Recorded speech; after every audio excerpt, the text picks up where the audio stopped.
পাত্রপক্ষের সামনে তখনও পাত্রী আসেনি। পাত্রীর মা বললেন, আমার মেয়ে কিন্তু যথেষ্ট সুন্দরী, যে দেখবে এক নজরে তার পছন্দ হবেই। ভাবতে পারবেন না, এমন অনেক পাত্র পেয়েছি। মেয়েকে সোনার গয়না দিয়ে সাজিয়ে নিয়ে যেতে চেয়েছেন।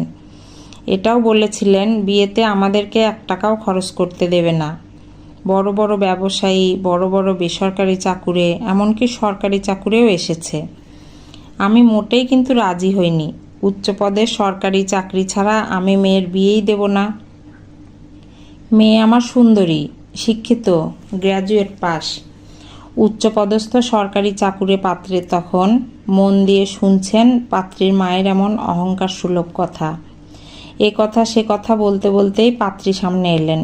পাত্রীর বাবা বললেন, যা জানার আছে জেনে নিন। আমার মেয়েকে দেখে আজ পর্যন্ত কেউই অপছন্দ করেনি। এ আমাদের গর্ব। এ তল্লাটে আমার মেয়ের মতো দ্বিতীয় কাউকে পাবেন না। মিনিট 10 হয়ে গেছে, পাত্র কিছুই জিজ্ঞেস করছে না দেখে পাত্রীর মা বললেন, কি জিজ্ঞেস করবেন করুন, আর যাচাই করারই বা কি আছে? সুন্দরী মেয়েরই আজকাল বড় অভাব। পাত্র এবার উত্তর দিলেন, বললেন, যাচাই করার কিছু নেই, তবে মাধ্যমিক আর গ্র্যাজুয়েশন থেকে মার্কশিটগুলো আমি একটু দেখব।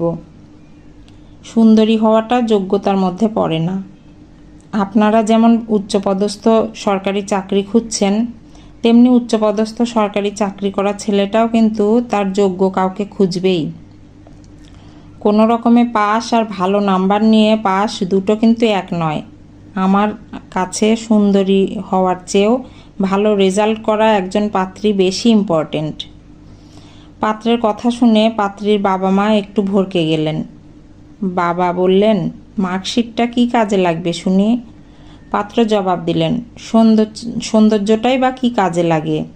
আজ আছে, কাল তো থাকবে না ওটা। যেটা থাকবে আজীবন সেটা তার গুণ। বিয়ে যখন দেখে শুনেই হচ্ছে, তখন দেখে শুনে নেওয়াটা উচিত। সেটা দুই পক্ষেরই। সুন্দরী হলে সব ছেলেই যে শুধুমাত্র সৌন্দর্যে মুগ্ধ হবে এমনটা নয়।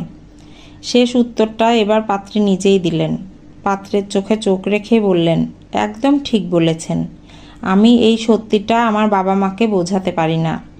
আমি নিজের পায়ে দাঁড়িয়ে আমার যোগ্যতা সম্পন্ন ছেলেকে বিয়ে করতে চাই। আমার বাবা মা কিছুতেই এটা বুঝতে চায় না। বলে, তুই সুন্দরী, তোর কিছু না করলেও চলে। আমি মনে করি সুন্দর হওয়াটা আমার নিজের ক্রেডিট না। তাছাড়া আমার রেজাল্ট কিন্তু একদম ভালো না। আপনি চাইলেও আমি আপনাকে বিয়ে করতে পারবো না, কারণ আমি আপনার উপযুক্ত নই।